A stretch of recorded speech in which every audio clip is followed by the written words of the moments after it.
Don't be thick. You couldn't go because he was going. If he's not going... I can go! Fine! Flippin' heck! Tony and Bren going up Marbella. You getting a bikini, then? Flippin' heck. Richie and Eddie stuck at the top of a Ferris wheel, a classic bottom on BBC Two in 15 minutes, followed by a brand new comedy with the Hippies.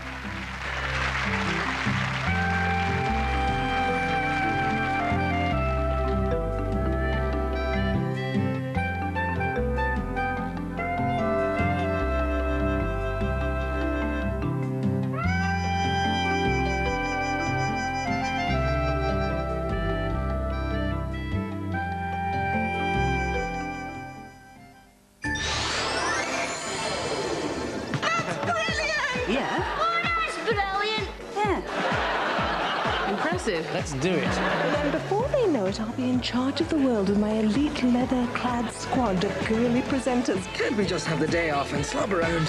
I need toast in our pants. That's what I like to hear. Yeah, great. What time is Dibley on? I do like that big funny girl. Thank you very much. Weirdy beardy throws wild parties. Yeah, you know, results are, it's hot mad for it. Hey! Hey! Hey! Hey! What's the matter? Somebody came out to play. Horrible mental picture there. Nice. Did you just hear my evil plan? Yeah, what are you going to do? I shall schmooze them at my dinner party. Dinner? Yes, result. Celebrate the best in entertainment this Christmas on BBC One. The BBC News and Sport now on BBC One with Peter Sissons and Sue Thurl. Taking organs from dead children, the law may be changed. After Alder Hey, other hospitals say they, too, didn't seek consent. Harrowing allegations by Chechen refugees, they accuse the Russians of massacre. And Earth to Mars, just tell us you've arrived.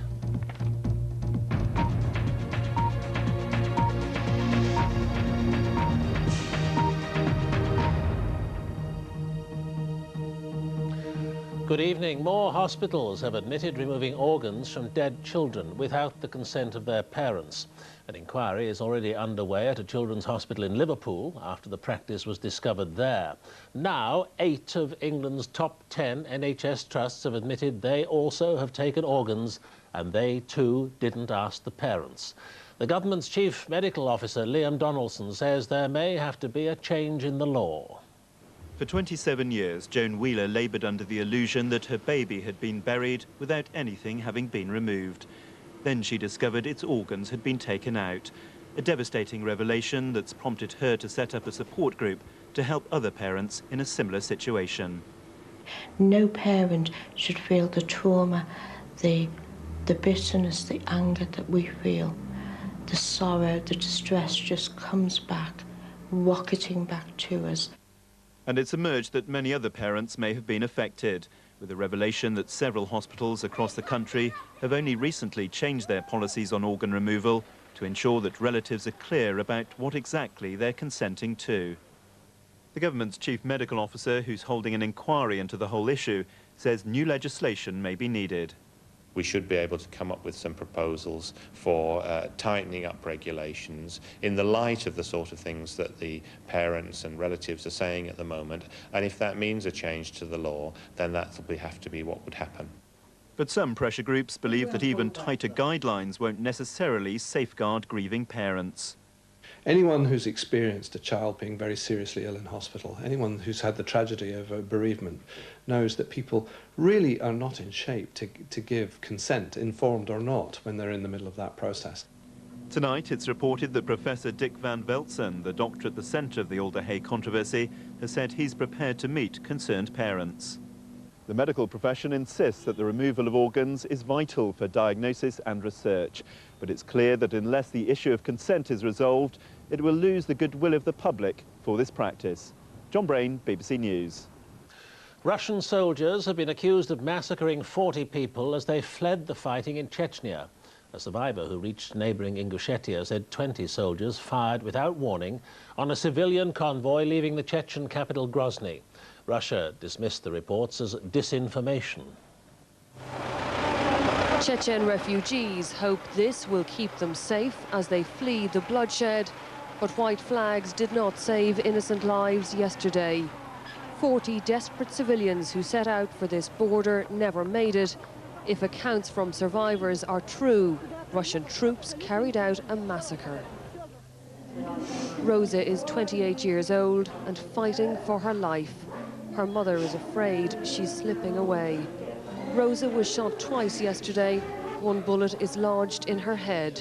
She has blamed Russian troops for the attack.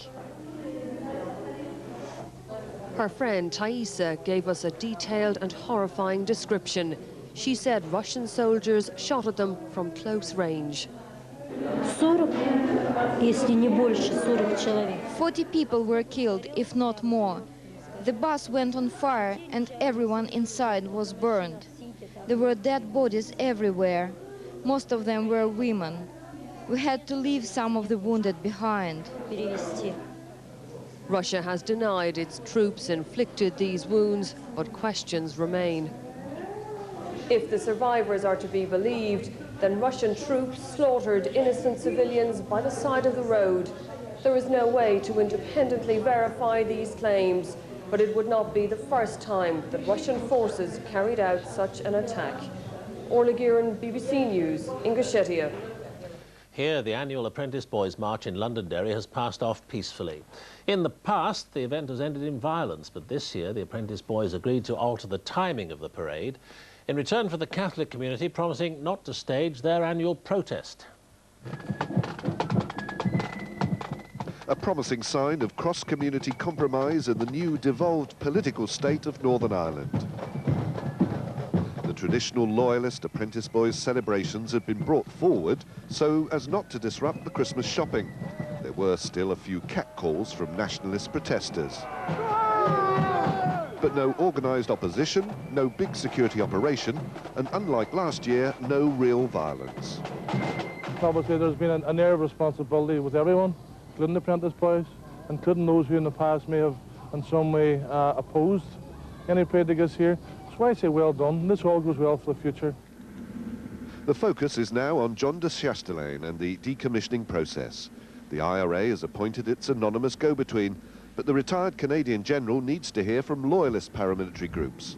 Then, in complete secrecy, the location of guns and explosives can be discussed, and a verifiable way of decommissioning the weaponry attempted. A lasting life for the Stormont executive depends on progress towards disarmament in the first months of the new year. John Thorne, BBC News, Belfast. The Press Complaints Commissioner said payments to witnesses in criminal cases which depend on the defendant being convicted can never be justified. The ruling came after a complaint following the prosecution of the rock star Gary Glitter. He was acquitted of assaulting a 14-year-old girl 20 years ago after the court heard she'd signed a contract with the News of the World.